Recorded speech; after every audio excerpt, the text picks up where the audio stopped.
Bon, merci d'être avec nous jusqu'à 14h, il est déjà 12h35. Dans un instant, nous allons recevoir Mme Camille Muserin. Bonjour. Bonjour. Elle est présidente de l'association Lyon Panier. Elle va nous dire un peu ce qu'elle vend. Parce qu'elle est venue pour ça. Ensuite, Alex Mandou, agriculteur et secrétaire de l'UPG, sera avec nous. L'UPG, pas de l'UPLG. Et pour une manifestation qui se fera dans les jours qui viennent. On va terminer avec l'écrivain Olivier Marbeuf qui vient de sortir cet ouvrage, La nuit juste avant le feu, qui est inspiré d'un autre texte de Coltès. On va en parler avec lui. C'est un long monologue. L'actualité, c'est Iman News aujourd'hui. Oui, bonjour Danick, bonjour à tous. Alors aujourd'hui, au niveau de l'actualité, nous reviendrons sur le village santé organisé par le CCAS de Pointe-à-Pitre, donc qui permettait au public d'accéder gratuitement à des multitudes de stands d'ateliers dédiés à la santé de façon globale et au bien-être. On parlera aussi de la journée porte ouverte de la RSMA, donc, dont la mission est orientée vers l'insertion. Il s'agit de pouvoir découvrir les différentes filières que propose cette structure. Et on fera un retour sur le concours cosplay de Caribule, donc, qui a eu lieu ce week-end. On va peut-être d'ailleurs commencer par ce sujet. Festival Caribule qui est un incontournable pour les amateurs de la bande dessinée et de la culture pop caribéenne. Et un concours cosplay a été organisé pour les petits et les grands pour rivaliser de créativité et incarner leurs héros. On voit un reportage de la ZCL Prod.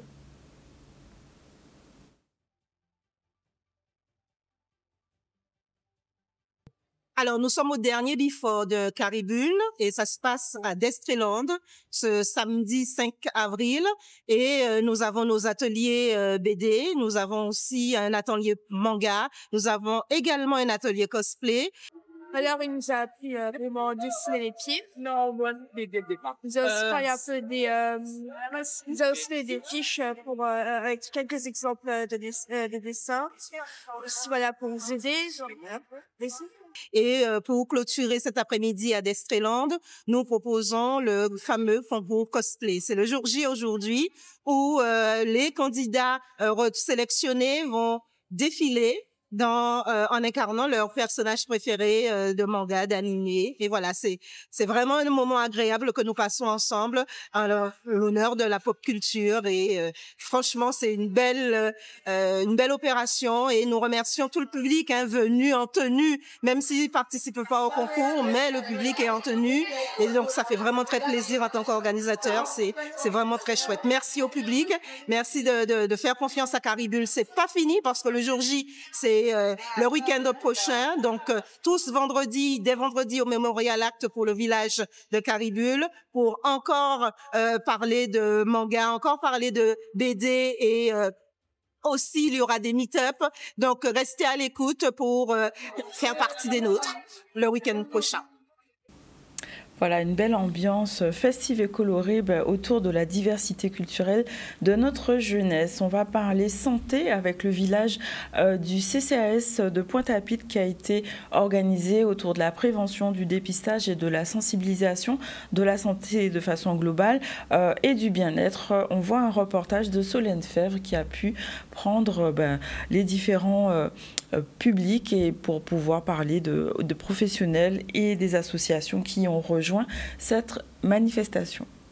C'est l'un des multiples événements qu'organise le CCAS. C'est une manifestation en direction des populations de Pointe-à-Pitre pour la prévention, l'information et le dépistage de maladies. C'est un village santé où nous parlons de santé au niveau global. Santé au niveau maladie, mais aussi santé mentale, santé dans son corps, bien se bouger, manger sainement. On parle aussi d'addiction. Enfin, c'est vraiment la santé au niveau global. On est là aujourd'hui dans le cadre du village santé organisé par le CCAS de Pointe-à-Pitre pour sensibiliser la population sur l'alimentation équilibrée, l'activité physique. On a mis à disposition aussi une boisson, donc c'est de l'eau aromatisée aux fruits frais. On a un petit stand aussi à côté sur l'emballage, l'étiquetage alimentaire et on a de la documentation aussi sur l'équilibre alimentaire. J'ai entendu parler de ce village de la santé hier et je me suis dit, bon, comme je suis en vacances, je veux venir voir qu'est-ce qu'il en est au sujet de CCAS de la santé. Ça permet surtout de connaître son corps, hein, à savoir les douleurs, savoir qu'est-ce qui occasionne cela. Parce que la plupart des gens ne sortent pas de chez eux, ils ne sont pas informés. Et les médecins même aussi, ils auraient dû même avoir, je ne sais pas, un petit bureau de médecin pour pouvoir conseiller aussi.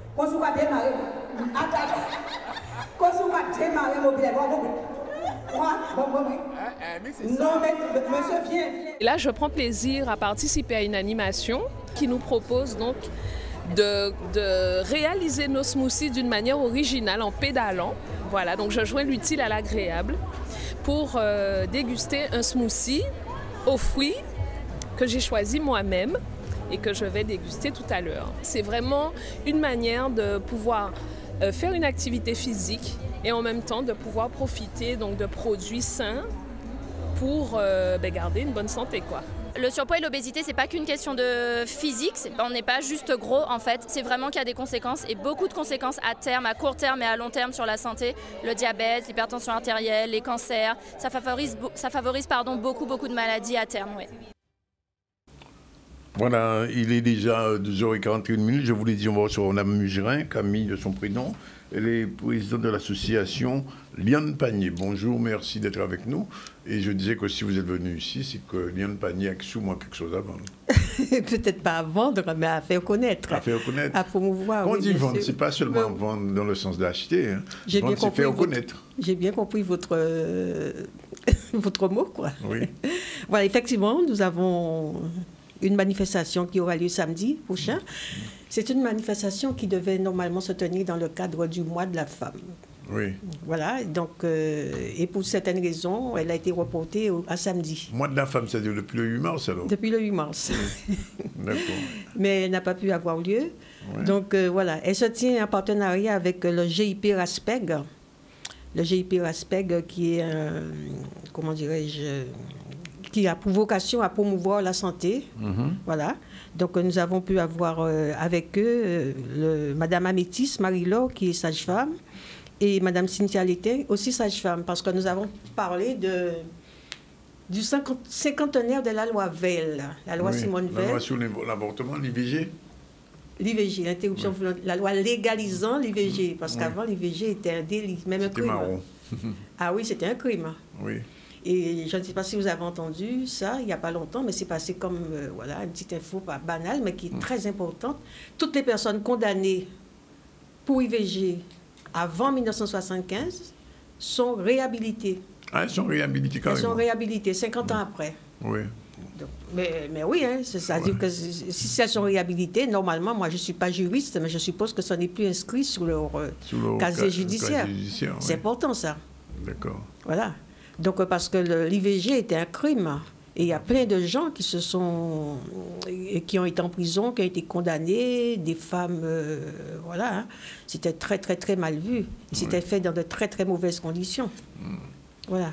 Donc, je ne sais pas si ça se passe en Guadeloupe. Moi, j'ai dit, et la loi veille sur l'IVG à 50 ans et après. C'est-à-dire, moi, j'ai voulu mettre. Et maintenant, comment ça se passe en Guadeloupe? Moi, j'en entends pas parler. Je ne sais pas si vous en entendez parler. Peut-être que moi, je ne suis plus dans ce circuit-là à présent. Donc, je n'en entends pas parler. Mais comment ça se passe en Guadeloupe? Comment ça se fait? Où est-ce que ça se fait? Dans quelles conditions ça se fait? Il y a toujours des lieux où les femmes peuvent pour aller dans les centres particuliers pour ça. Mais oui, mais où sont ces centres? Où sont-ils? Mais vous savez, le problème qui se pose, c'est qu'il faut vraiment arrêter les avortements, puisqu'il manque des enfants en Guadeloupe. Bon, je n'entre pas dans ce débat. C'est pas oui, mais c'est la réalité. C'est pas l'objectif. Maintenant, la loi est là, donc... Non, en ce qui concerne l'IVG marron sauvage, d'accord, il y a une loi maintenant qui permet aux femmes de faire de l'IVG, mais je veux dire que, est-ce que dans un pays où les gens sont en train de vieillir, il faut continuer à faire de l'IVG? L'IVG, c'est un choix. Vous savez, quand cette loi a été votée, toutes les manifestations, toutes les militantes féminines des années, de cette période, des années 60, je suppose, oui. Nous sommes certainement de la même génération, c'était un enfant si je veux, quand je veux. Oui. Mon corps m'appartient. Mon ventre m'appartient. Aussi. Et je crois que ça n'a pas changé. Parce qu'une femme peut se trouver maintenant en situation à ne pas pouvoir... Ah non, mais il y a des situations particulières, par exemple, agression, viol, etc. Peu importe la situation de la personne, parce que j'ai le texte de Mme Simone Veil, justement, qui fait référence à ça. Peu importe la situation de la femme, c'est-à-dire à un moment où la grossesse intervient, peut-être qu'elle n'est pas en capacité d'assumer, de proposer un avenir à cet enfant qui va naître. Donc, c'est un choix de femme. Et c'est un choix de couple aussi, parce qu'il ne faut pas oublier le père dans ça. Parce oui, mais ce que vous me dites là, je suis tout à fait d'accord, je comprends. Il y a 50 ans, la situation n'était pas la même. La situation n'était pas la même. Oui. Et je ne sais même pas si cette loi, parce que ça me revient maintenant, je ne sais même pas si cette loi a été applicable directement en Guadeloupe, parce qu'à cette période-là, oui, applicable, je veux dire, à cette période-là, il fallait un décret d'application pour les lois en Guadeloupe. Vous vous souvenez de ça? Oui, bien sûr. Donc, je ne sais pas à quel moment c'est arrivé en Guadeloupe. Est-ce que c'est directement, je veux dire, est-ce que c'est dès 75? Je ne sais pas. Ah non, peut-être pas. Vous savez, voilà, c'est ce que je vous dis, parce qu'il fallait le décret d'application pour les Outre-mer. Il faut un décret pour qu'elle soit appliquée ici. Voilà, donc je sais. En fait, elle a été appliquée, puisque je vous ai dit... Il y a des centres où... Oui, je sais qu'elle a été appliquée, mais comme je vous dis, je ne sais pas si elle a été directement appliquée, s'il n'a pas fallu un décret d'application, puisqu'à ce moment-là, il fallait un décret d'application pour les hommes. Aux juristes, effectivement. Mais je n'ai pas fait cette recherche-là. Mais en tout cas, la loi a été votée en 1974 et publiée en 1975. Oui. Donc, parce qu'en France, même si une loi est votée, s'il n'y a pas le décret d'application... Elle ne peut pas être appliquée. Elle ne peut pas être appliquée. Oui. Donc, finalement, c'est pour ça qu'on fête maintenant le 50e de cette loi. Alors, votre table ronde, quel sera le sujet de la table ronde? C'est-à-dire, maintenant, qu'est-ce qui se passe maintenant? Où est-ce qu'on en est maintenant, 50 ans après? Où est-ce que ça se fait? Comment ça se fait? Qui le fait? Oui. Moi, je n'en entends pas parler. Voilà, c'est ce que j'aimerais savoir. Avec les sages-femmes qui seront là, Mme Amétis et Mme Létain, j'espère que nous aurons des éclaircissements sur ça. Il y aura certainement une psychologue qui n'a pas encore, comment dirais-je, formalisé sa participation. Présence, oui. Voilà. Donc, la modératrice, Mme, elle est historienne, Mme Marie-Hélène Lomuneau, qui est historienne. Donc, je suis sûre qu'elle va nous apporter des éclaircissements. Elle a écrit un ouvrage, vous savez ça, sur les pères qui n'assument pas leurs enfants. Ah, ça, je ne connaissais pas. Je connais ses ouvrages, mais je ne connais pas celui-là. Ah oui, elle a écrit un ouvrage. Elle était venue ici présenter cet ouvrage sur les pères qui n'assument pas et qui mettent les femmes en difficulté. Et c'est ce qui cause aussi, quelquefois, des IVG. Parce que souvent, c'est arrivé dans la situation où des jeunes femmes se trouvaient en situation de grossesse et puis le père avait disparu, même avant la naissance de l'enfant. Mais bien sûr. Vous savez que pour les femmes de ma génération, la grossesse indésirée, c'était un drame. Oui.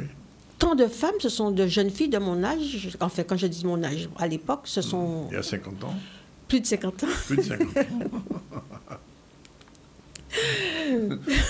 Vous voulez être gentil, c'est bien. Non, c'est pas ça. C'est que, non, mais ce que je vous dis, c'est que quand vous regardez un petit peu l'évolution de la société guadeloupéenne, il y a 50 ans, il y avait des familles de 13 enfants.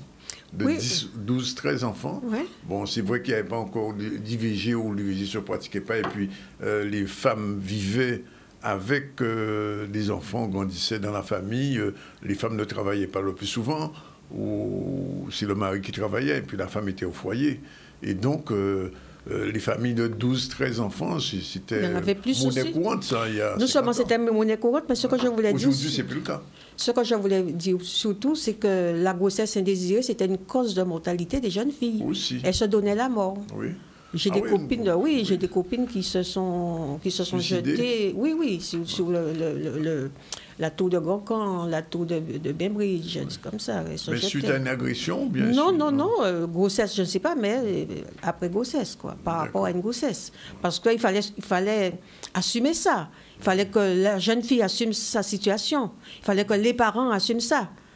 Donc, faire face à la société en étant enceinte, sans père, en étant jeune, avec 16 ans, 17 ans, 18 ans. C'était très mal vu. Il ne faut pas comparer la société de 1975 à la société de 2025. Ah non, 50 ans sont passés. Je vois l'évolution. Ah oui, maintenant nous avons des enfants qui font des enfants à 14 ans, 15 ans, 16 ans. Les mamans même ne disent rien, voilà, demandent même à leurs enfants de faire des enfants, mais à cette période-là, il fallait que la famille assume ça, il fallait que la jeune fille assume ça, et souvent seule. Oui. Seul parce que le monsieur, eh bien, ce jour-là, il se souvient que, ben, à pas pour moi enceinte. Voilà, à pas pour moi enceinte. Oui. Donc, je ne savais pas que Marie-Hélène avait écrit un livre sur ça, mais c'est bien parce que ce sera notre... Marie-Hélène, c'est une femme que j'admire. Elle est, pour moi, une femme... Elle fait partie des femmes inspirantes. Oui, dynamique. Il a écrit ça il y a même pas 2 ans, je crois, cet ouvrage. Et elle raconte comment des femmes, justement, ont subi le fait de la monoparentalité. Vous savez, ça s'est beaucoup développé en Guadeloupe depuis très longtemps, et ça continue d'ailleurs. Et donc, c'était le résultat. Et elle analyse ça, et elle voit un peu le fonctionnement des pères marrons, des pères qui disparaissent à la naissance de l'enfant. Maintenant, peut-être que la monoparentalité peut être voulue.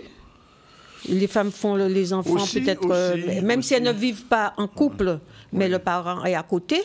Mais le père est à côté, mais il y a 50 ans, 40 ans, la monoparentalité n'était peut-être pas voulue, désirée. C'est parce que le père disparaissait. Oui, l'homme disparaissait. Tout le temps, oui, il continue à disparaître. Ah, je ne sais pas. Je ne sais pas. Mais en tout état de cause, moi, j'ai voulu porter ça sur le... Comment dirais-je, sur le plateau, quoi. J'ai voulu en parler ouvertement, parce que pour savoir maintenant comment ça se passe, où est-ce que ça se passe? Parce que vous savez, c'est un droit qui recule en France. Je ne sais pas si vous savez ça. C'est un droit qui recule en France, dans la mesure où beaucoup de centres ferment. Beaucoup de médecins refusent de pratiquer l'IVG. L'IVG, voilà. Donc, voilà. Donc, il s'agit de savoir... Alors, ce sera quand? Le samedi 12 avril, au Centre culturel de Sainte-Anne. D'accord. Donc, c'est une manifestation ouverte à tous, à tout public, et entièrement gratuite, voilà. Hein. D'accord. Voilà. Et autre chose, Liane Panier, qu'est-ce que c'est comme association? Liane Panier, c'est une association de quartier. On est dans un petit de Sainte-Anne, dans le quartier de Sainte-Anne, voilà, à Saint-Protais plus précisément. Mais nous rayonnons sur toute Sainte-Anne, en fait. Hein. Et Liane Panier, je ne sais pas si vous connaissez ça. Vous connaissez Liane Panier? Non. Liane Panier, c'est une plante. Une plante qui s'appelle Liane Panier, une plante consommée que nous avons contribué à faire découvrir, hein, parce que moi-même je ne la connaissais pas, et que depuis que nous en parlons, les gens, depuis que nous connaissons, voilà, les gens se sont appropriés cette plante. C'est une plante particulièrement consommée chez les Haïtiens. Ah, elle est consommable? Oui, elle est consommable. Les Haïtiens, c'est une plante qui fait la base de leur nourriture. C'est un reconstituant pour eux quand ils sont fatigués, quand ils sont anémiés. Les Guadeloupéens ne la consomment pas? Moi, je sais que depuis que il y en a qui le consomment maintenant à peu près, mais c'est pas ça fait pas partie de notre, de notre consommation, de notre culture, non. Mais chez eux, partout où vous verrez des Haïtiens, il y aura un pied de Liane Panier. Parce qu'ils mangent ça quotidiennement. C'est une plante comestible ou bien c'est une Elle est comestible? Médicinale? Non, je ne sais pas si elle est médicinale, mais ils la consomment comme reconstituant, quand ils sont fatigués, quand ils sont anémiés. Voilà, donc c'est pour ça qu'ils le consomment. Donc peut-être qu'elle est médicinale, mais je ne sais pas si c'est déclaré. Mais pour eux, voilà, ils consomment ça comme dans du riz, dans de la viande. Ils en consomment beaucoup. Donc voilà, c'est une liane, c'est une plante... qui pousse, une plante sauvage, une plante rasier, quoi. On trouve partout? On trouve partout, et très facilement. Vous avez choisi ce nom-là, pourquoi alors? Eh bien, c'est parce que... Non, justement, parce que on a trouvé le mot... Liane Panier, c'était beau, quoi. Ça sonnait bien. Ça sonnait bien, oui. Mais je crois que nous allons changer de nom. Nous allons changer de nom parce que on nous parle tout le temps de vannerie, de panier, on a besoin de panier, on a besoin de chapeau, on a besoin de ceci, on a besoin de cela, en feuillage et tout ça. Et ce n'est pas notre objet. Nous sommes une association socio-culturelle, nous faisons des tables rondes, nous faisons des sorties pédagogiques, nous faisons des jeux, nous avons un atelier de bridge, initiation au bridge qui commence au mois de mai, en principe. Voilà, donc nous sommes pluridisciplinaires, quoi. C'est une association socio-culturelle. Bon. Voilà, nous avons des activités normales. Mais pas des activités, vous voulez dire, vous ne faites pas de la vannerie ni... Non, pas du tout. Non, pas du tout. Nous ne faisons pas ça avec ce nom-là, mais c'est le nom d'une plante. Oui. C'est liane pannier, le nom de la plante. Tout à fait. Mais qui prête à confusion. On nous parle de vannerie, de chapeau, de panier, tout le temps. Donc, effectivement... Il faut ouvrir un secteur comme ça. On peut ouvrir, mais ce n'est pas notre activité principale. On peut avoir un atelier où on fait ça, oui. Nous avons vocation à faire ça. Mais nous ne pouvons pas laisser dans l'idée que nous ne faisons que ça. Bien. Bon. Alors, le rendez-vous est pris samedi? Samedi 12, au Centre culturel de Sainte-Anne, à partir de 16h30 jusqu'à 19h30. Voilà. Ce sera un échange Ce sera un échange, il y aura du public, la modératrice, de praticiennes, de professionnels de la santé, de sages-femmes, du GIP Raspeg. Madame Cynthia est au service orthogénie du CHUG. Oui. Et Madame Cynthia aussi, Madame Amétis aussi est membre du GIP Raspeg. D'accord. Bien. Voilà. Oui, dernier mot. Ben voilà, j'invite les gens à venir écouter ce qui se passe maintenant sur l'IVG, sur l'interruption volontaire de grossesse, prosaïquement appelée avortement, parce qu'il y a une professionnelle de santé qui m'a dit qu'elle n'aime pas le mot avortement. Avortement, ça fait péjoratif, ça fait clandestin. IVG, c'est mieux, c'est plus... IVG, c'est plus soft. C'est plus sexy, d'accord. Okay. C'est pas plus sexy, mais c'est plus soft. Ça fait légal, ça fait dans des conditions normales, tandis qu'avortement, ça fait clandestin. IVG, c'est interruption volontaire de grossesse, ça revient au même. Mais chacun son voilà. Oui, voilà. Bien. Elle n'aime pas ce mot avortement, mais elle a le droit. Hein. Bien, merci Madame. Alors je remercie la mairie de Sainte-Anne, la ville de Sainte-Anne qui nous aide chaque année en nous offrant ce lieu, ce centre culturel et son personnel à disposition. Et je remercie ZCL qui chaque année aussi me donne un petit temps de parole pour promouvoir ma manifestation. Fenêtre, on dit. Oui. Une petite fenêtre. Voilà, je ne suis pas spécialiste, je n'ai pas le bon mot. Oui. Voilà, donc je vous remercie tous. Et j'invite tout le monde à venir samedi au Centre culturel de Sainte-Anne à partir de 16h30 pour écouter de la belle parole. D'accord. OK, c'est noté. Voilà. Merci. Il est 12h57. Tu as le temps de développer notre titre? Non, c'est ça pour la deuxième partie. Tout à l'heure. Oui. OK. On fait la pause publicitaire, on revient. On la pause et puis on se revient tout à l'heure.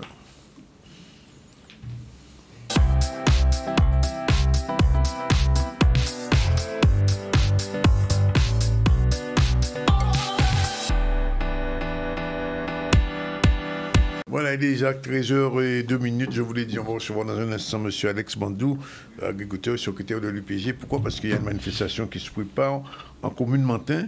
C'est que 3 jours pour glorier. On revient sur ça dans un instant. On revient à l'actualité d'abord. Oui, il y avait des journées portes ouvertes à la RSMA, donc ouvertes à la jeunesse guadeloupéenne pour leur permettre de découvrir les différentes filières de formation, les débouchés professionnels et les valeurs portées par cette structure. On voit justement un reportage de Vianney Valverde qui met l'accent sur l'insertion chez les jeunes. L'histoire du service militaire adapté est ancienne. Le RSMA de la Guadeloupe est apparu en 1961. À l'époque, il s'agissait de permettre aux jeunes ultramarins d'effectuer leur service national en restant sur leur territoire. Aujourd'hui, il n'y a plus de service national. Par contre, notre mission est d'insérer les jeunes, c'est-à-dire de les former, de leur apprendre un métier et ensuite de leur trouver un emploi en Guadeloupe. Et ça ne manque pas. Il y a beaucoup de gens qui cherchent des jeunes à embaucher en Guadeloupe. Le RSMA, c'est une institution en Guadeloupe. Voilà, je pense qu'il y a beaucoup de Guadeloupéens qui doivent quelque chose, et parfois des choses importantes au RSMA, qui y sont passés. C'est une chance. Moi, j'ai d'abord remercié tous les jeunes qui étaient là parce qu'ils font un choix intelligent et un choix courageux de venir au RSMA. Trop de gens encore pensent que le RSMA forme des combattants. Ça n'est pas vrai. Nous, ce qu'on forme, c'est des jeunes dans 25 filières, travaux du bâtiment, services à la personne, mécanique, je ne les cite pas tous, pour leur trouver un travail dans le secteur où ils ont été formés, prioritairement en Guadeloupe. Et même si une minorité d'entre eux s'engagent dans les armées, et c'est très bien, en aucun cas c'est notre mission prioritaire. Il y a des jeunes qui, après avoir visité, ont demandé des renseignements pour s'engager. ou alors des moins jeunes mais qui se renseignent pour leurs enfants, voire leurs petits-enfants. Donc c'est très très positif, ça montre que notre image est attractive et que les jeunes sont convaincus qu'en entrant au RSMA, on est sûr de s'en sortir. Le RSMA, il n'est pas tout seul dans son coin ici à la Jaille, hein. Il fonctionne parce que les jeunes, il faut pouvoir effectivement leur offrir des débouchés. Donc il faut travailler avec le monde économique. Le monde économique, il est là pour offrir des débouchés. Et c'est très important, cette relation avec tout le monde économique et tout le monde institutionnel en Guadeloupe. C'est un événement qui a lieu tous les ans, au printemps, avec à chaque fois une belle tombola, à chaque fois l'occasion de découvrir tout ce qu'on fait. Je donne rendez-vous à tous ceux qui nous connaissent ou qui voudraient nous découvrir l'année prochaine et très très vite on donnera les nouvelles dates. Voilà, il est très dur, c'est pas ni pointant en Guadeloupe, hein, contrairement à ce que c'est sorti dit là. Il faut de temps en temps nous rectifier ça qui nous rectifie. Alors, Alex Mandou, merci d'être là, merci d'être venu. Mais avant de parler de la manifestation du 25, un petit point quand même assis, l'agriculture en Guadeloupe-Jodla, à quel niveau ça y est, qui ça a avancé, puisqu'on a songé quand même que l'UPJ l'a créé aussi, c'était dans l'optique de faire la Guadeloupe une autonome au niveau alimentaire. Est-ce que ça a quillé ou est-ce que ça a avancé? On ne peut pas dire que ça a quillé, ça a avancé, puisque l'UPJ fait une révolution dans les années 80-90, c'est assis le foncier, donc Jodla, nous peut dire que 80-90% foncier agricole à disposition à Guadeloupéen, il y a un Guadeloupéen qui à travers le GFA Réforme Foncière ou qui à travers le Conseil... Ça qui parle le cas en Martinique. Ça qui parle le cas pour notre côté. Pour notre côté. Ça est inédit. En Guadeloupe, ça n'a pas jamais fait avant, ça n'a pas jamais fait après pour notre côté. D'accord. Et donc, c'est déjà en victoire, révolution là, ça. Deuxième bitin, il faut noter... Deuxième mot d'ordre, c'était la conquête du marché intérieur. Il faut nous regarder effectivement qui gens nous cas effectivement nous répètent nous. D'abord, avant de nous penser à voyer bas monde dehors, c'est que banane, on nous regarder qui gens nous cas nous répètent là. Et Jodla, tenions que localité à Dom, il y a à peu près l'année des missions en Guadeloupe. Ils ont découvert, mais nous tout ça, parce que nous travaillons, que nous n'ayons toute couverture, bien pas autant que la France lui-même, c'est territoire. C'est la France à 25% en termes de couverture. Production propre, nous avons tourné à 30-35%. Ça veut dire qu'il y a un travail difficile, compliqué, il n'est pas évident parce que nous n'y on l'eau baillé pour nous franchir. Nous n'y tous les pays voisins, nous avons baigné en même bassin qu'il y a, mais le système politique là, nous avons navigué dans la fait que nous pratiquement c'est des adversaires alors que nous avons conversé avec eux, bien au contraire, dans une confrontation, puisque l'Europe a la possibilité de concurrencer nous. Alors que nous avons effectivement qu'à discuter aux voisins, nous regarder qui nous a fait plus de coopération. Alors on veut dire que, enfin, Haïti bien plus loin, on veut dire qu'actuellement, la Guadeloupe n'a ni les moyens de nourrir le pays. Nous pas prévoir que pas n'importe pays qui peut vivre en OTA aussi. Oui, pas en OTA aussi, mais on. Donc en vrai, la guerre commerciale là, c'est que tout pays est interdépendant. Simplement, nous dépeignons toute couverture beaucoup plus importante, puisque dans les années 80, les camarades de l'UPG fait ça, ils fait comme un travail qui fait que nous les fonciers là, tenir quand même en volume tech suffisant, effectivement. Et pour effectivement que nous ne répète pas nous. Il y a qu'à songer que l'UPG, ni quelqu'un n'a fait un congrès, c'était agriculture et société, quel contrat.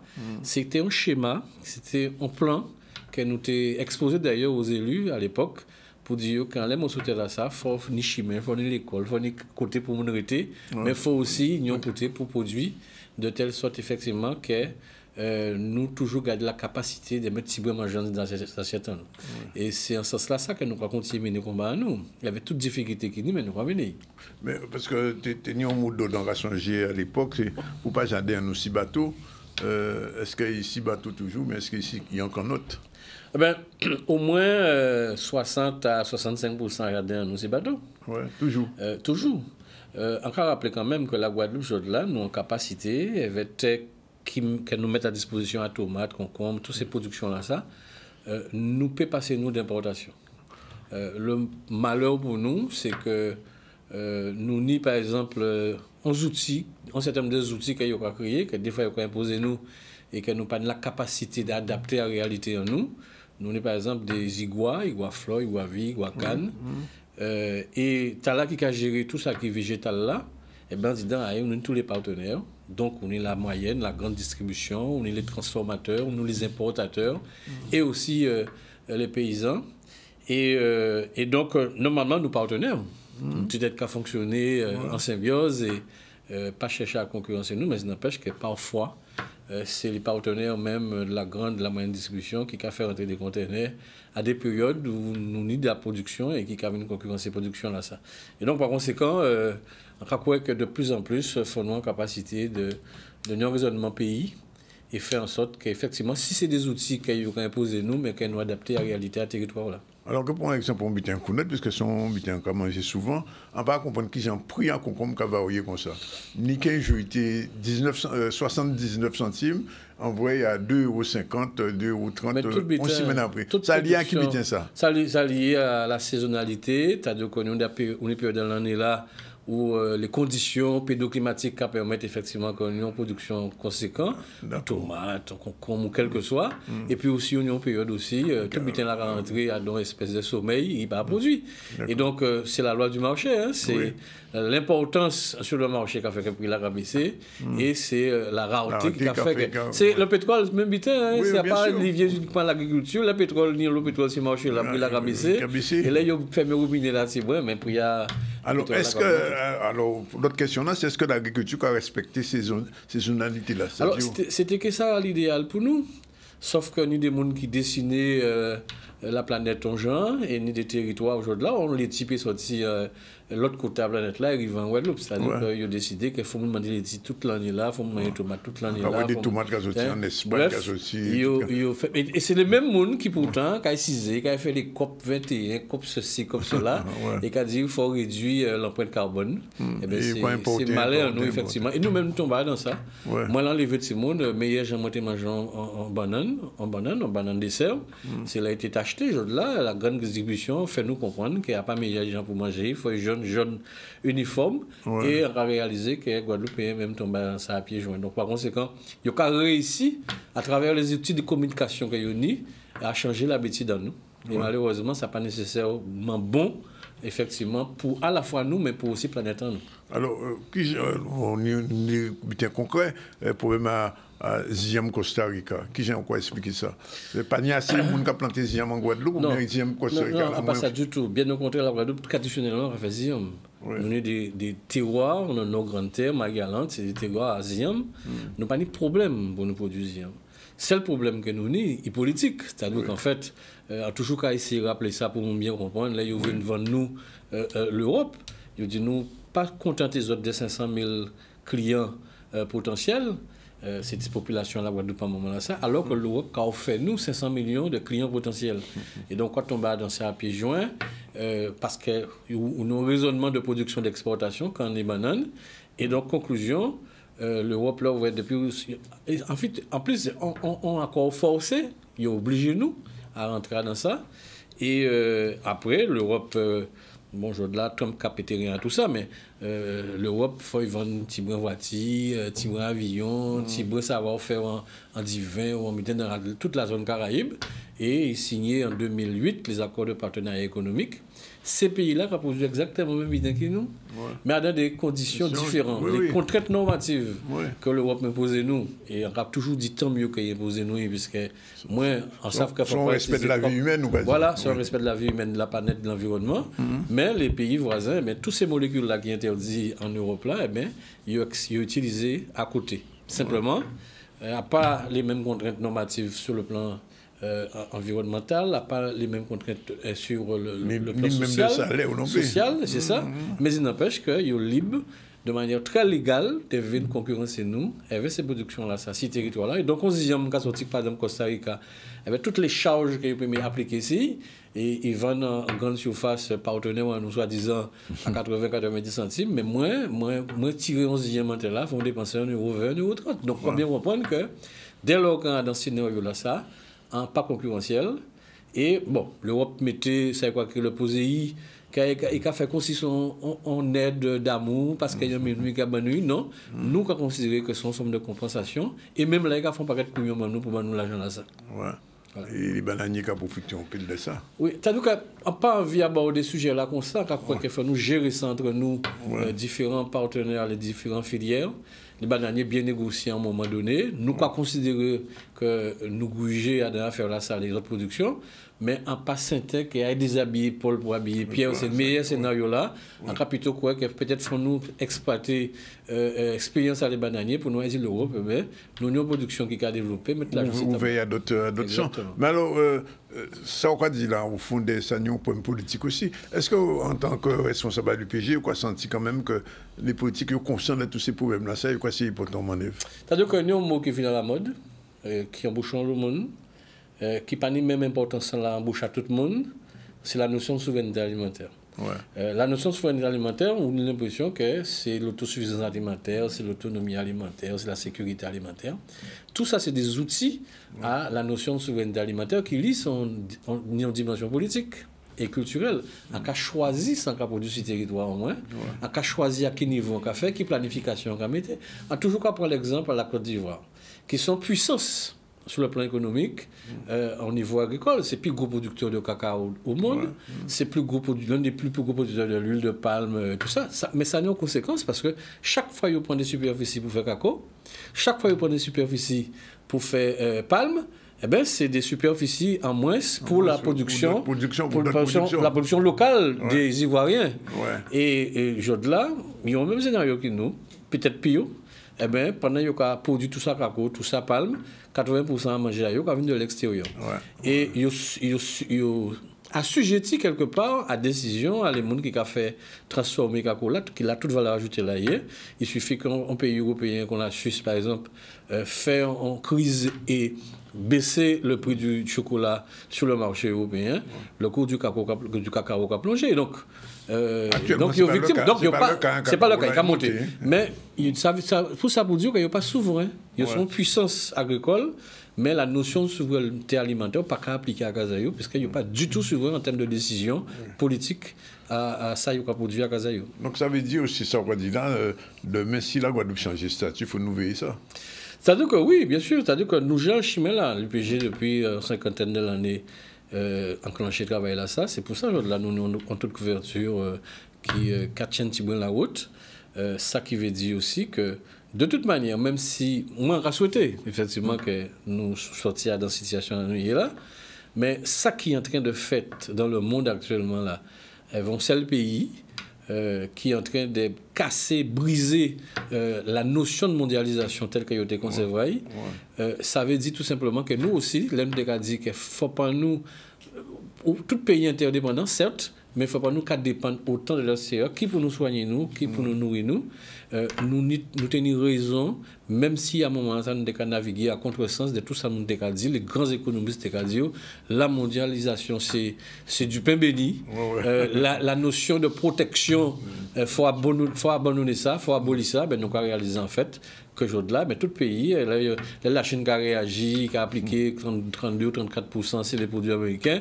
Ça veut dire que nous entrons dans une phase en guerre commerciale, là où chaque pays a essayé de protéger le marché. Alors, bon, j'ai posé une question là. 10% là que Trump mettait à les dernières colonies, sauf la Réunion, pour l'instant, sont favorables à nous ou bien sont irréels? On peut garder ça, mais en passant si nous, en termes de balance commerciale. Ah non, balance commerciale, nous, il est déficitaire. Oui, très déficitaire, et donc par conséquent. On pas ça si ça a des conséquences énormes pour nous en tant que Guadeloupéens. Parce que nous avons exporté aux États-Unis. Nous avons plutôt importé qu'ils nous exporté. Production, exportation, nous, c'est plutôt vers l'Europe qu'elle c'est banane, c'est sick. Peut-être qu'elles sont en faveur pour la banane, puisque la banane concurrencée par la banane dollar. Donc si on taxe la banane dollar, au même titre qu'elle a taxé les productions qui carotte ici, donc peut-être que ça peut battre la banane en faveur sur le marché européen. Nous ne pas savons. Mais en tout cas, il y a en train de briser un paquet de codes. Deux petits mots encore au niveau. En tout cas, souvent, il a dit que Marie-Galante s'était éloignée à la Guadeloupe dans les années passées. Est-ce qu'il pète de la belle là, ça? Oui, en fait, en quoi que Marie-Galante loupé en tournant. À un moment donné, il ne peut pas réaliser qu'il y a un rôle fondamental à jouer, en tout cas dans le dispositif agricole à la Guadeloupe.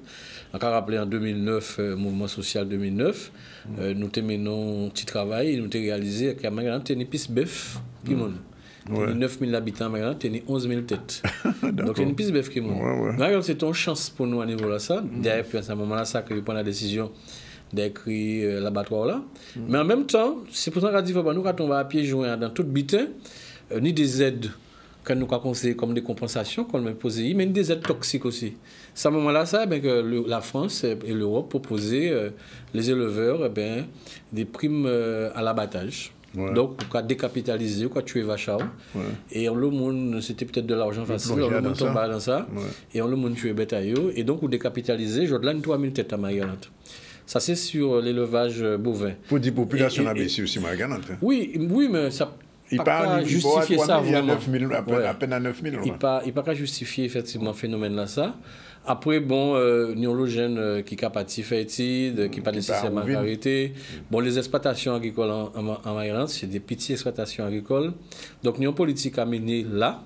Nous avons un travail à faire en termes de réflexion pour garder que les jeunes aient relancé la production. D'autant que Maryland a une chance inouïe, c'est que sur la Maryland, exemple de chlordécone.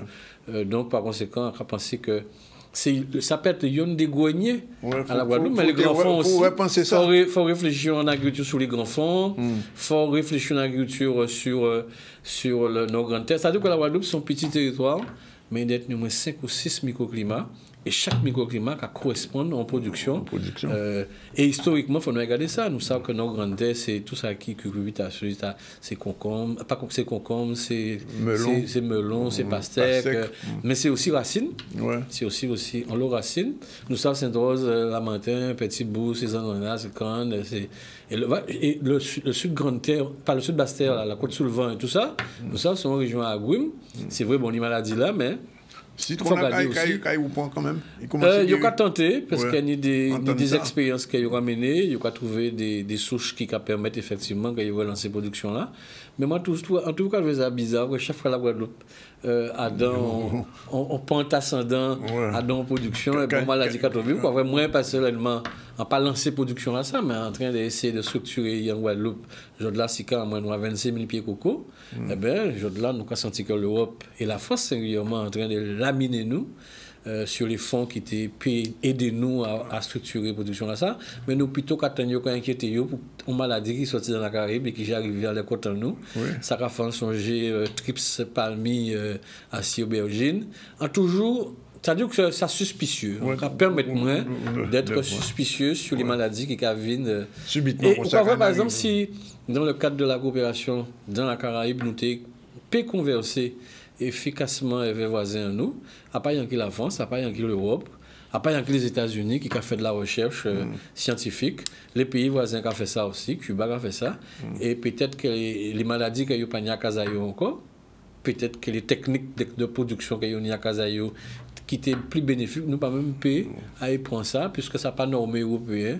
Tout ça, nous n'y a qu'à nous, même les produits phytosanitaires que nous avons appliqués à nous, c'est des produits qui faut normer européen. On va rappeler quand même qu'il n'y a pas pour nous qu'à faire recherche là. Nous sommes un territoire tropical. Ces pays-là, ça, c'est des pays en zone tempérée. Les molécules qu'il y a détectées, qu'il y a trouvées, qu'il y a exploitées, le plus souvent, c'est des molécules pour des productions à pays en zone tempérée. Et donc, très souvent, c'est des adaptations que nous avons fait ici dans Guadeloupe par dérogation. Et on a pensé que c'est un des butins que les politiques, si vraiment ils ont envie de pencher aussi la situation agricole à Guadeloupe, c'est garder que les gens nous paient. Tant que nous en bas, Jouka, ça nous est là, et bien, garder que nous pouvons converser. C'est bien plus ces pays voisins, nous, pas sur le plan commercial en termes de concurrence, mais en termes de partenaires. Oui. Alors, pour nous dire quand même des petits mots, là, on a pensé qu'il faut ouvrir avant le 25 avril.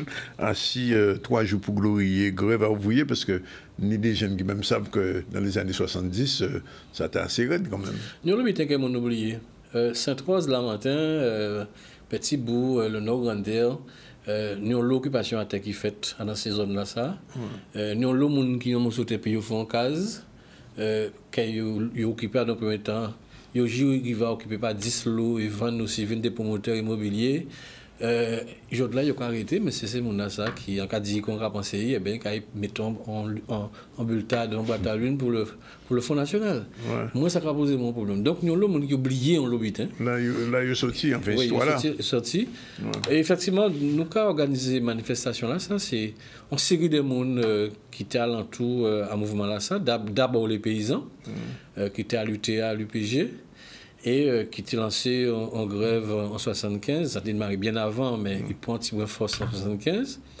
Et ça a tenu plusieurs revendications, mais deux revendications fortes, c'était le nivellement par le haut des salaires, c'est-à-dire faire les salaires des ouvriers agricoles qui étaient très bas, c'était le SMAC, puis il y a joint le SMIC, le SMIG, à l'époque, qui était salaire à les ouvriers industriels.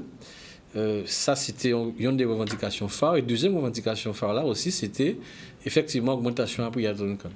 Et donc, les usiniers étaient féroces à ce moment-là. C'est singulièrement si grosse montagne, la famille Simonette était féroce, ça était raide. Il y a eu un bon coup. Il a réussi à faire des ouvriers haïtiens rentrant en Guadeloupe protégés par les képis rouges, entourés pour casser ce mouvement-là. Et on voit par exemple l'histoire qu'a rattrapé nous, il suffit qu'on voit ici prise d'eau, c'est véritablement en zone où nous avons camarades haïtiens qui vivent là. Ouais. C'était qu'il n'y a pas loin l'usine Grosse Montagne. Comme bien comprendre pourquoi l'histoire là, c'est ça. Et donc, finalement, les camarades ont déjà commencé à décourager, puisqu'il faut couper quand nous savons qui chacun va couper, il ne faut pas couper à n'importe quelle période. Et c'est à ce moment-là, quand l'abbé Père Céleste décidé qu'il apporte un soutien. Il n'y a pas qu'il y ait un grève de la faim, c'est un jeune illimité. Et à un moment-là, tout le monde reprend petit brin force, alors qu'il y a déjà pour arrêter le mouvement-là le jeudi ou le vendredi, reprend travail le lundi. Et bien le lundi, Assemblée générale, pour ne pas répondre travail, au contraire, ça reprend ballon. Et c'est en ce sens-là, ça, effectivement, que ça a abouti ce qui et c'est important de dire ça, c'est que toute la société guadeloupéenne, tout veilleux alentour, quelle que soit la classe sociale là, tout veilleux, donc on va là ça. Et nous avons qui était extraordinaire, c'est rôle femme jouer dans ça. Ouais. On est en mémoire, on est nettement droit par ça, de Mirani, toujours Saint-Martin, tous ces camarades là ça. Jouer, femme était très impliquée dans ça. Femme de laisser foyer à eux, puis il mener le combat. Et donc, c'est en ce sens là ça que. Après, on raconte ça dans le pâté là. Il y a à peine 5 ou 6 ans. Hein. Wow, jeune. Mais en baigné dans ça, c'est quand même là, aux ans, Théolisiens qui étaient 4 mai, donc tous ces camarades là, ça. Et donc, finalement, effectivement, le nivellement des salaires par le haut, le salaire des ouvriers agricoles a joint le salaire des ouvriers industriels, et ça, il n'y a pas été là. Il y a plus sur le prix de la tonne de canne, puisque le prix de la tonne de canne là bénéficiait d'une augmentation de 40%. Il passait de 61 francs, je crois, à 101 francs. Ouais. Donc, si vous voulez, c'était un combat gagné. Et à partir des combats gagnés là, il y a une série de mouvements qui démarraient. Le GEC qui vient le SPEG après, 76. Ça a démarré là. Même le Zomété, quand secrétaire général du PLG, c'est le PLG qui fait à 78. Oui, ça après, tout ça a parti de là. Ni des mouvements de jeunes aussi qui ont vrai jour. Une série d'associations à l'entour à Grosse Montagne Vidange, on est Foyer à Sainte-Rose, on est Fayamada à Boucan. Et puis, on est le même JC qui a joué un rôle fondamental, il y avait la JOC qui a joué un rôle fondamental dans toute bien ça. Et c'est à l'entour un groupe Jean-Claude Malo, où Yoka, effectivement, traduit tous les textes liturgiques, textes, chansons et consorts en créole. Et c'est là aussi que créole a rentré dans l'église, tambour a rentré dans l'église. C'est là aussi, à période là, c'est qu'il y a une vraie démocratisation à l'Irose. Quand je forme mon CISI, il y a un bon livre, c'est ça. Parce que d'après moi, il y a l'hôpital. Mais non, mais on te parle de l'UPJ, d'après ça, en vrai, un point aussi, c'est au moment que monalité a imposé créole dans la négociation. Tout à fait. Théonisien nommé à un moment donné, même au tribunal, hein, le juge l'a dit, mais pas fait parler français, il dit qu'il y a des gars qui parlent créole, il était obligé de chercher un interprète. Ça qui veut dire que le rapport de force à ce moment-là, ça, eh bien, il était basculé, il était venu en faveur à nous, à ce moment-là, ça. Donc, 3 jours. Le premier jour là, c'est le vendredi. 25. Donc, on a pensé sur un moment fort là, le vendredi 25. nous avons passé à la médiathèque du Lamentin. La Machette et le Marteau, c'est un film qui fait alentour sur la historique, ça c'est historique. Il y a qu'à penser qu'on souhaité qu'on l'ogène vienne garder ça, parce que le film là, il a dit on l'obitin. Et d'ailleurs, pour yon, bon, pas tout à fait alentour à la création à l'UT, à l'UPG, mais on a le sentiment que bon, c'est les prémices même d'un mouvement, parce que c'est des syndicats de type nouveau qui partent ni pour un attachement, ni pour un syndicat français. Et après, on y effectivement Pierre Céleste qui a intervenu 2 ou 3 fois en film. Là, nous des voix que nous attendons, nous pas vraiment là, mais c'était les grands patrons du mouvement à ce moment-là ça. Mais nous quand même apercevoir Sony Ripper dans ce film là, qui a coupé con.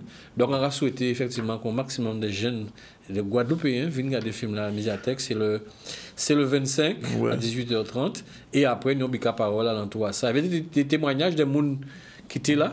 Et qui vivent toujours. Nous avons souhaité des gens qu'on y net, Matoua, d'autres gens qu'on savine. Et je même prévu la messe. Alors, avant nous arriver à la messe là, le samedi, nous avons déjeuné en salle des fêtes la matin. Et le soir là, ils ont veillé culturel qui est riche parce que nous avons une association comment on veut qui est avec nous. Donc nous avons effectivement ça en sens c'est que festif mais dès de ça nous avons le message pour faire passer. Et puis après le 4 avril le 4 mai 4 mai nous avons organisé la messe. Puisque c'est en l'église Grosse Montagne que Père Céleste démarré jeune. C'était Bikaï.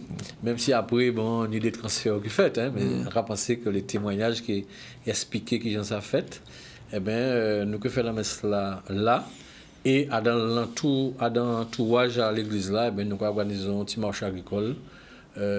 Pour agrémenter tout ça. C'est ça l'idée là, ça a fait quand même 50 ans. Aujourd'hui là, 1975-2025, en demi-siècle. Ça a marqué pour moi un grand tournant, pour nous en tout, ça a marqué un grand tournant, virage même, dans la conscience même des Guadeloupéens. Et on l'obtient. Aujourd'hui là, par exemple, toutes les organisations dites culturelles qui sont en Guadeloupe, qui est essentiellement axé à l'entour à période Hamas. Tout ça sorti de là ça. Et c'est pour ça qu'on dit on joue, on respire un monde qui prend conscience, un monde qui ça écrit, un monde comme vous par exemple. D'accord, oui, ou pourquoi pas. Non, mais oui. Ça va. Oui. Non, mais on va regarder ça sans nostalgie, mais on va dire sont partis à l'histoire de la Guadeloupe, mais il ne faut pas nous vivre dans l'histoire.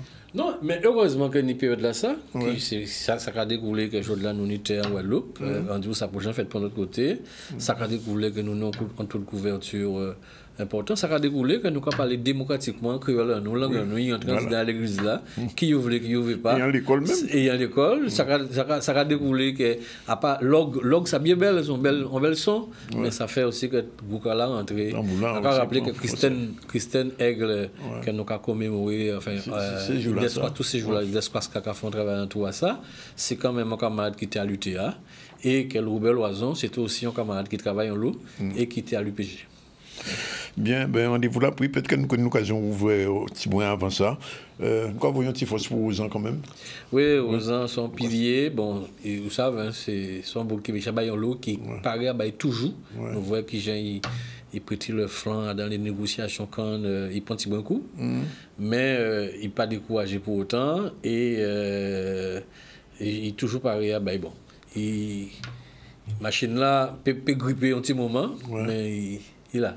Ok, ben merci et pour venir et nous rappeler donc le 25 avril, à partir du 25 avril vendredi, que nous avons parole, si c'est les à médiathèque matin, et puis samedi 26 et on veillait et déjeuner là, et surtout pour les gens catholiques, dans messe là, en chapelle à Grosse Montagne, à Père Céleste, grave à manger. Merci, M. Bandou. Et nous avons l'occasion d'ouvrir parce que pour nous parler d'élection à la Chambre, mais à pas de là. Nous prenons notre mot pour parler de ça. Tout à fait. Voilà, nous prenons un petit moment de retard, nous allons essayer de rattraper ça rapidement tout à l'heure, puisque nous allons recevoir Olivier Marobé faire un petit moment pour l'Ivaï, la nuit, juste avant de le faire, tout de suite.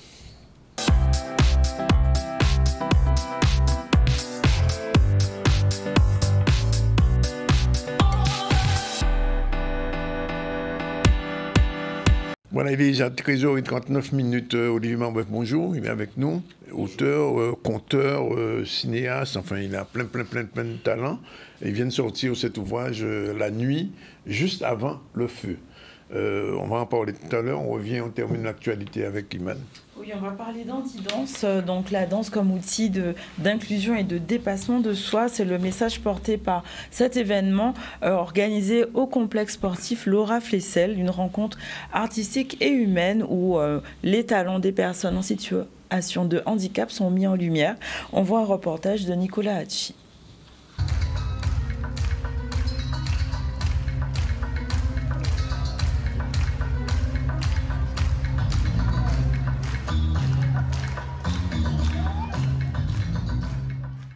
Ce matin, c'est l'ouverture de la rencontre et du concours Handi Danse Caraïbes, où nous avons 23 chorégraphies qui sont présentées avec des danseurs exceptionnels. Ce sont des danseurs en situation de handicap, avec des tableaux chorégraphiques en inclusion, sans inclusion, où en fait la danse est reine et là où on peut gommer le handicap. Quel que soit le handicap, le bien-être de ces personnes et puis en fait c'est aussi montrer que danser tout simplement, comme tout à chacun, comme tout citoyen, c'est important et montrer qu'ils ont des capables. Voilà, c'est important qu'ils puissent se réconcilier aussi avec leur corps et avec leur esprit, puisque c'est encore une fois, comme je dis, une très grande valorisation pour eux. Un travail d'une année scolaire en fait, pour le temps de préparer toutes les chorégraphies, le temps de préparation également pour tout le jury, pour tout ce qui est côté administratif, c'est vrai qu'il faut compter une année scolaire. On a eu beaucoup d'écoles présentes pour cette sensibilisation, puisque plus tôt on change le regard et mieux c'est. Voilà, parce que c'est vrai que le handicap, ça peut venir demain chez n'importe qui, chez moi, on ne sait pas. Et je pense qu'ouvrir ses yeux et son cœur à la différence, à la tolérance de la différence, c'est une sagesse.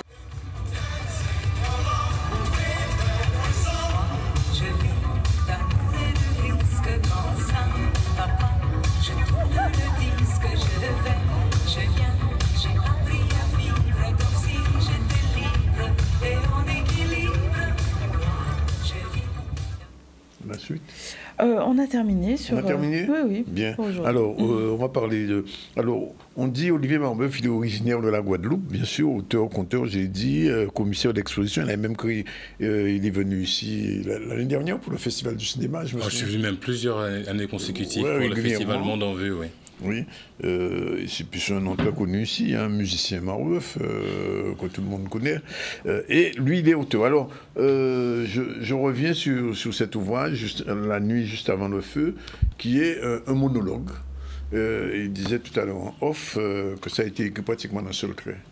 Alors, c'était quoi l'inspiration? C'est Haïti, c'est le dialogue avec quelqu'un qui n'était pas là? Comment ça s'est passé? C'est des expériences effectivement avec des collaborateurs, artistes, personnes de spectacle vivant avec qui moi je travaillais, notamment haïtiens. Oui. Et l'un d'eux, il y a quelques années de ça, il y a 1 an et demi, au moment de Noël, ce moment où nous on se retrouve en famille, et puis il y a ce moment un peu émouvant, qui m'envoie un message WhatsApp en me disant « Mais Olivier, bon, joyeux Noël, mais j'espère que ça se va bien. En tout cas, moi, si tu peux faire quelque chose pour m'aider à m'en sortir d'où je suis. » Il était en Haïti. Il était à Port-au-Prince, dans un quartier avec beaucoup de difficultés avec les gangs. Et donc il m'a dit « Je peux faire quelque chose pour m'aider à m'en sortir. » On avait travaillé plusieurs fois ensemble. En fait, c'est un très très bon comédien. Et j'ai écrit ce texte en pensant à lui. Donc c'est comme un appel, et le texte est basé sur un homme qui appelle. Il a déjà lu ça? Il n'a pas encore lu fini, parce que ça vient de sortir, hein, pour tout dire. Il va sortir en librairie le 10 avril, et donc on le présente en Guadeloupe vraiment en avant-première. Oui, alors j'ai vu quand même que, alors bien sûr on parle d'Haïti, mais il y a j'ai envie de dire, des traversées vers la Guadeloupe aussi. Alors... Bien sûr, ça c'est l'histoire de notre relation et puis d'une conversation aussi, c'est l'idée de se dire qu'est-ce qui reste comme lien entre la Guadeloupe et Haïti, après nos liens historiques. Les liens sont distendus pendant certaines périodes, il y a des tensions qui sont nées, mais il reste quand même quelque chose de fort au niveau culturel. Et donc là, il y a une espèce d'appel à la solidarité, comment et où pourrait-on se retrouver pour être de nouveau ensemble. Oui, et je disais tout à l'heure, dans le texte, il y a des petits des petites incisions sur le créole guadeloupéen, écrit en bon créole, hein, pas des fautes. Hein. Sinon, parce que souvent, les gens écrivent en créole, il y a une faute. Et donc, l'autre aspect, enfin, j'allais dire une pièce, un texte comme ça peut devenir une pièce. Alors, moi, j'aimerais dire... Ça a été écrit dans cet esprit-là? Ça a été écrit dans cet esprit-là, parce que c'est d'abord un texte qui vient de l'oralité, comme vous dites, ça a été écrit d'un seul jet, mais comme on parlerait ou comme on parle chez nous, c'est-à-dire avec cette parole, ce flux de parole, parfois à plusieurs, et ce flux de parole-là, ça a été mon influence littéraire principale. Vous pouvez au créole, pour avoir une page en film. Voilà, on peut dire ça. En tout cas, c'était l'idée de cette question aussi de quand on va dire, mais lui, il déparle. Oui. Et donc, cette manière de déparler... Déparler, on dit. Voilà. Et donc, cette manière de déparler, elle est un peu au cœur du texte. Au lieu de le voir comme quelque chose de péjoratif, c'est-à-dire, il dit il délire ou elle délire, là, ce délire-là devient aussi une manière de se rappeler de l'histoire, en réalité. Oui, parce qu'en fait, tout au long du texte, il y a plein de décisions. J'ai vu même qu'on revient jusqu'au préfet Boulotte. On revient 67. On revient au préfet Bolotte. Oui, c'est pas tout à fait hasard. On passe par du cyclone Inès, ce Betsy. Alors, comment c'est des choses que vous avez vécues ou bien des recherches que vous avez faites? Il y a un mélange des deux. Dans ma famille, il y a des choses qui ont été vécues, évidemment. Il y a des choses que j'ai vécues par procuration par des membres de ma famille. Il y a des choses que j'ai vécues par procuration indirectement par des amitiés militantes aussi. Et puis, il y a des choses que j'ai vécues directement. Tout ça. Mais ce personnage-là, justement, il se rappelle, c'est presque une mémoire sur plusieurs générations. Comme si lui, il était une espèce de bibliothèque ou d'archive qui va sortir d'un coup dans une parole. Puisque à un moment donné, lui, ce qu'il cherche, c'est un point de départ pour être ensemble. À partir de quoi on est ensemble? Et on se rappelle bien qu'après les cyclones, c'est des moments particuliers parce qu'on retrouve une solidarité qu'on des fois on n'a pas au quotidien, parce que quand un cyclone est passé, les plus célèbres, on se rappelle de ces moments où on disait là on fait peuple, et on fait peuple à ce moment-là en fait précis, et parfois on recherche pas non plus le drame, hein, mais le moment en fait que produit ce drame, comme ce moment solidaire en fait, ce moment-là quoi. Alors l'autre chose que je note dans cette voie, c'est une nouvelle forme d'écriture quelque part. Alors c'est une discussion que j'ai eue vendredi dernier, notamment avec Joao Gabriel et Elena Blue, parce que j'étais chez elle pour lire un peu le livre. Et on a parlé de ça, on a parlé de la question de l'esthétique caribéenne. On a le sujet caribéen, c'est-à-dire on parle de sujets qui nous intéressent, qui nous concernent, nos histoires, etc. Maintenant, ça fait longtemps qu'on n'est pas revenu dire, mais dans quelle forme on en parle? Est-ce qu'on prend une forme qui ne nous appartient pas, des registres classiques, des formes pour être intelligibles en quelque sorte pour tout le monde, ou alors est-ce qu'on cherche une forme qui serait inspirée de peut-être la musicalité du créole, peut-être nos manières de parler? C'est de l'oraliture faite en littérature. Exactement. Mais ça, je pense qu'il y a une tentative effectivement de proposer des manières d'écrire, et pas simplement des sujets caribéens, mais des manières d'écrire qui viendraient de chez nous, et d'une écoute aussi de comment les nôtres s'expriment. Tout à fait. Parce qu'il y a quelque temps, lors de la sortie de son dernier ouvrage, Patrick Chamoiseau me disait, il n'est pas seulement un écrivain, il est un artiste écrivain. Et je retrouve, c'est pas du Chamoiseau, mais je retrouve cette démarche de trouver une forme particulière d'expression. Alors, c'est la première œuvre de ce type-là? Alors, chez vous? Oui, chez moi, oui. En fait, moi, je suis plutôt familier quand j'écris de la poésie. Et mon travail est connu aussi sur un travail plutôt théorique. Là, ce qui m'intéressait de me dire, c'est comment on fait passer un ensemble d'idées d'une autre manière, d'une manière finalement l'air de rien, en quelque sorte, dans la conversation, mine de rien. Et je pense qu'il y a une volonté comme ça de se dire, tiens, mine de rien, ça parle de quelque chose de précis. Quelqu'un me disait, oui, on dirait que c'est quelqu'un qui délire, et puis à un moment donné, on se dit, mais dans ce délire, il y a quand même des choses qui se racontent. Alors, est-ce que, la question me pose, c'est un livre qui fait quoi, une soixantaine de pages, est-ce qu'on peut aller plus loin? Un roman, parce que là, j'ai envie de dire, c'est un monologue délirant, mais avec des choses particulières, historiques, sociologiques aussi, sociales, etc. Mais de votre point de vue, maintenant, quand vous avez fait ça, est-ce que vous avez envie d'aller plus loin, c'est-à-dire d'arriver à un roman sous cette forme-là? Alors il y a plusieurs choses. Déjà, plus loin, c'est que le texte, il est fait pour être dit et joué. Oui, c'est ça. Donc vers 2026, peut-être... C'est un texte de lecture, parce que voilà. de lecture orale. Eh ben, j'aimerais bien, l'année prochaine, peut-être revenir en Guadeloupe ou dans la région pour le présenter dans cette forme plutôt orale. Là, je vais le lire déjà dans plusieurs endroits, en fait, en Guadeloupe. Oui. Et puis le mettre en musique. Et puis déjà, de là... Ah oui, mais on entend la musique dans le texte. Voilà. Eh ben, cette musique-là, ça a inspiré des musiciens qui ont envie un peu de m'accompagner sur une mise en musique d'une lecture. Donc là, on va dire que ça, c'est le point de départ déjà de plein de formes possibles, qui ne s'excluent pas les unes des autres. Et c'est parti d'une réflexion, ou bien c'est en écrivant que je dis, bon tiens, je vais essayer comme ça? Non, c'est parti d'une réflexion quand même, notamment, pour vraiment citer une influence, c'est aussi ce que Léna Blur a essayé de faire avec la question du Goka. Le Bigidi, on en parle là. Voilà, et c'est peut-être le Bigidi en littérature. Oui. En tout cas, c'est une tentative. C'est le Bigidi de la littérature. Enfin, on peut l'appeler comme ça. Alors, donc le Marbeuf Tour a commencé depuis le 5 avril. Il continue vendredi. Voilà. À 18h, lecture musicale. Alors, lecture musicale avec Guy Fromager et Aldo Middleton, voilà, au Goka. C'est les bonnes personnes, là. Oui. Et on sera au CAC. Au CAC. Bon. Et samedi 12, le lendemain, lecture et conversation avec Guy Fromager et Tony Coco-Villon, qui est cinéaste. Voilà, encore des bonnes personnes. Oui. Et dimanche, il y a une lecture musicale au Moulin l'Artoka. C'est vraiment un Marbeuf Tour. Hein. Et mercredi 23 avril, c'est pas fini. Voilà. Lecture et conversation avec Minia Babiani et David Demetrius. Voilà, on est à Saint-Claude, là, la médiathèque de Saint-Claude. Oui. Alors, comment vous avez conçu ça? Ils ont tous lu le bouquin, j'imagine? Oui. Ben, ça fait partie, en fait, aussi presque du projet du livre. J'ai envie de dire que faire un livre aujourd'hui, en Guadeloupe, on n'a quand même pas beaucoup de librairies, pas beaucoup d'endroits. Voilà. La question de la lecture reste quand même une question pas facile. Et donc, dès le départ, moi, je pensais qu'en Guadeloupe, il s'agissait aussi de faire entendre le texte et dans différents endroits de l'île pour essayer d'inventer une manière de faire circuler la littérature sur l'île. Ça, c'est vraiment un projet. Et donc, dès que j'ai écrit, je me disais, mais ça, il faudrait qu'on essaye de le faire. Et donc, j'ai contacté des alliés de longue date, des complices avec des gens avec qui j'ai travaillé pour m'aider à mettre ça en place, quoi. Et j'imagine que le cinéaste, quand même, qui dans la tête a quand même pensé aussi à ça. Oui, ben moi, au fond de moi, j'aimerais bien faire un film de ça. Pour aller plus loin, ce serait peut-être de faire un film. Ouais. Inspiré de... Alors, je ne l'ai pas dit, c'est inspiré du livre de Coltès quand même.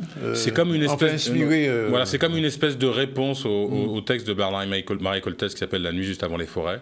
Ça commence exactement de la même manière et c'était pour montrer que nos histoires sont dans l'histoire française, mais le point de départ est peut-être le même, mais l'histoire n'est pas la même. L'histoire n'est pas la même, en tout cas. Non, c'est un livre. Il y aura une signature prévue, non? Oui, il y aura des signatures à chaque fois. Hein. Les présentations, à chaque fois, il y aura des livres, venez les acheter. Et puis, l'idée, c'est de faire un précédent aussi en Guadeloupe, donner envie des gens de venir montrer des livres ici de cette manière-là, de se dire, pas parce qu'on n'a pas beaucoup de librairies, qu'on n'a pas beaucoup de gens qui ont envie de découvrir des livres. Alors, deux petits mots quand même sur Atlantique Déchaîné, que je ne connaissais pas, que je découvre. Alors qu'est-ce que c'est au début? Donc c'est un éditeur qui était basé donc en France, en Hexagone, et qui là s'est installé maintenant en Guadeloupe et qui publie essentiellement des auteurs caribéens, beaucoup de poésie et de littérature. On a aussi Lionel Trouillot, donc des écrivains, du roman. Vraiment un éditeur basé sur la question caribéenne, on n'en avait pas vraiment beaucoup, qui se développe progressivement et qui là est installé en Guadeloupe. Donc ça peut nous aider ici à redevenir un centre de rayonnement littéraire. Et moi, ça, je pense qu'il faut vraiment soutenir cet éditeur pour ça.